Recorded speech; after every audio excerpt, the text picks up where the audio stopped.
श्री स्वामी समर्थ. स्वामी महाराज तुमच्या सर्व चांगल्या इच्छा पूर्ण करो ही स्वामींच्या चरणी प्रार्थना करते आणि आजच्या या नवीन व्हिडिओला सुरुवात करते.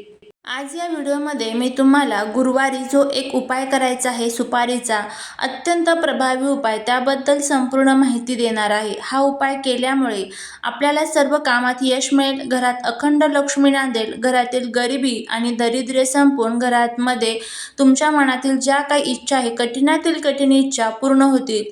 तर गुरुवारी हा उपाय आपल्याला कसा करायचा आहे, कोणत्या वेळेत करायचा आहे, याबद्दलची संपूर्ण माहिती आज या व्हिडिओमध्ये मी तुमच्याबरोबर शेअर करणार आहे. त्यामुळे व्हिडिओ हा स्किप न करता शेवटपर्यंत पाहत राहा. चॅनलवरती नवीन असाल तर सबस्क्राईब करा आणि स्वामींची तुमच्यावर कृपा होण्यासाठी कमेंटमध्ये श्री स्वामी समर्थ लिहायला अजिबात विसरू नका. आज या व्हिडिओमध्ये मी तुम्हाला हा जो उपाय सांगणार आहे तर हा तुम्ही कोणत्याही महिन्यातील गुरुवारी करू शकता. फक्त एकच गुरुवार आपल्याला हा सुपारीचा उपाय करायचा आहे. गुरुवार हा जो दिवस असतो तर तो भगवान विष्णूंच्या सेवेसाठी खूप महत्त्वाचा मानला जातो. या दिवशी आपण गुरुवारी भगवान विष्णू आणि माता लक्ष्मीच्या बरोबरच आपण आपल्या गुरुग्रहाला मजबूत करण्यासाठी काही उपाय करू शकतो. गुरुवारी आपण उपवास करत असतो कारण यामुळे आपला गुरुग्रह खूप लवकर मजबूत असतो. पद्मपुराणांमध्ये सुद्धा आपल्याला गुरुवारच्या व्रताचं महत्त्व सांगितलेलं आहे. गुरुवारच्या दिवशी केलेले उपाय कधीही वाया जात नाही.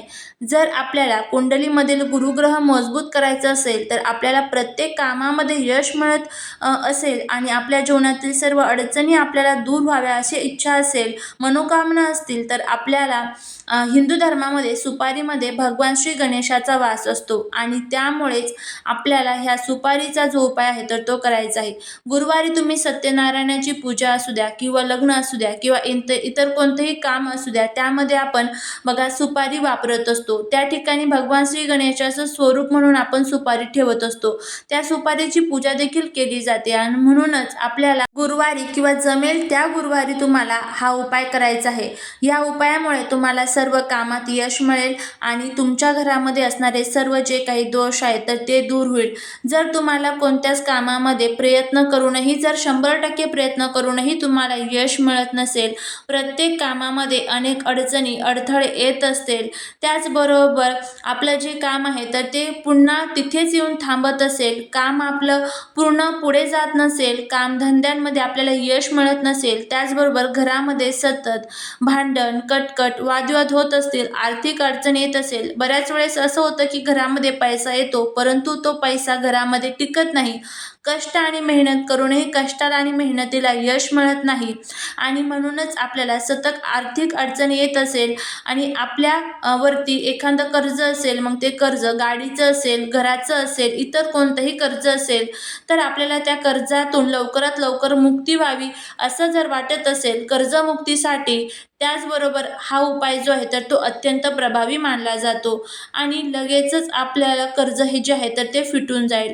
तर कर्ज फेडण्यासाठी तुम्हाला योग्य ते मार्ग भेटेल आणि तसेच तुम्ही हे कर्ज फेडण्यासाठी जे काही प्रयत्न आहेत तर ते देखील केले पाहिजे. अर्थात कष्टाला पर्याय नसतो, पण कष्टाला नशिबाची साथ मिळावी यासाठी आपण हे जे उपाय आहे तर ते करत असतो.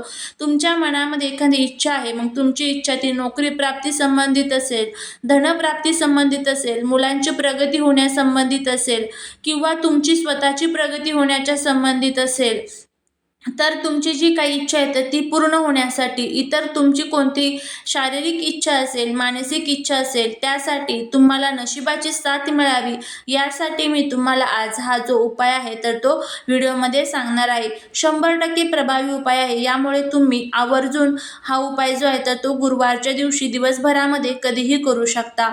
अगदी तुम्हाला असं वाटलं की सकाळपासून ते संध्याकाळपर्यंत तुम्हाला ज्या वेळेस टाईम भेटेल त्यावेळेस तुम्ही करायचं आहे.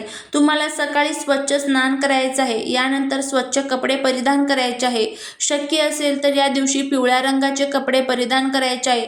पिवळ्या रंगाचे नसेल तर इतर कोणत्याही रंगाचे कपडे परिधान करू शकता, फक्त काळ्या आणि निळ्या रंगाचे करू नका. त्यानंतर तुम्हाला आपल्या घरामध्ये जे देवघर असतं तर तिथे छान व्यवस्थितपणे रोजची पूजा वगैरे करून घ्यायची आहे आणि एक तुम्हाला सुपारी लागणार आहे.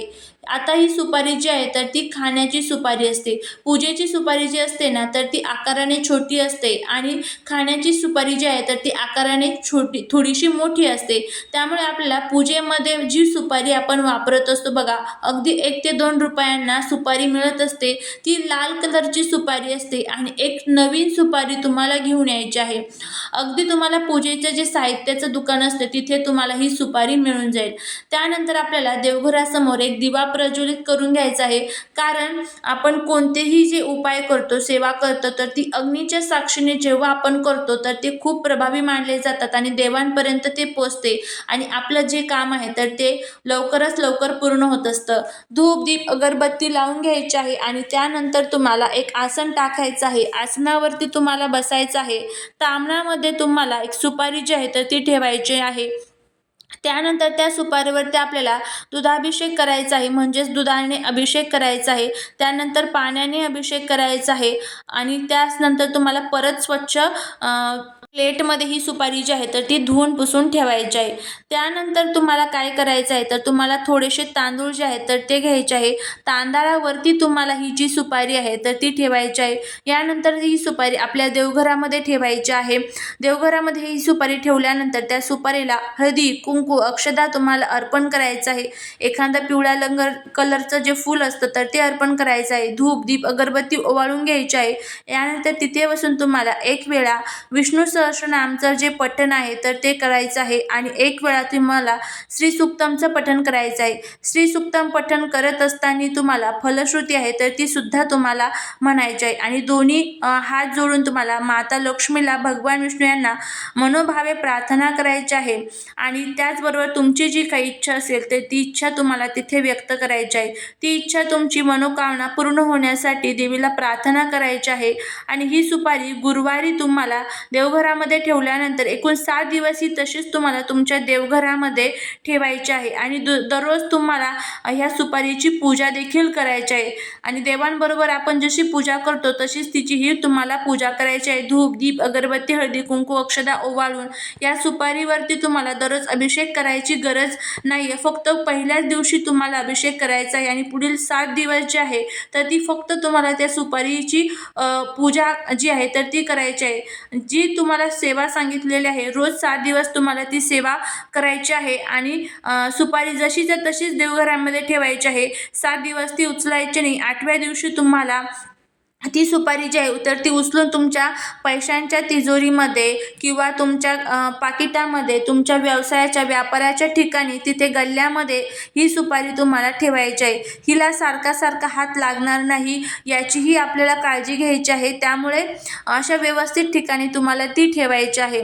त्यानंतर ही सुपारी जी आहे तर ती तुम्हाला असं वाटलं की आता खराब झालेली आहे तर मग नंतर तुम्ही ही सुपारी कोणत्याही गुरुवारी वाहत्या पाण्यामध्ये विसर्जित करू शकता आणि नंतर एखादी परत नवीन सुपारी घेऊन अशाच पद्धतीने त्यावरती सेवा करून तुम्ही नवीन ही सुपारी ठेवू शकता. तर अशा पद्धतीने आपल्याला हा जो उपाय आहे तर तो करायचा आहे. तर तुम्ही जर हा उपाय केला तर बघा याचे खूप छान अनुभव तुम्हाला येतील. घरामध्ये अखंड लक्ष्मी नांदेल, गरिबी संपून जाईल.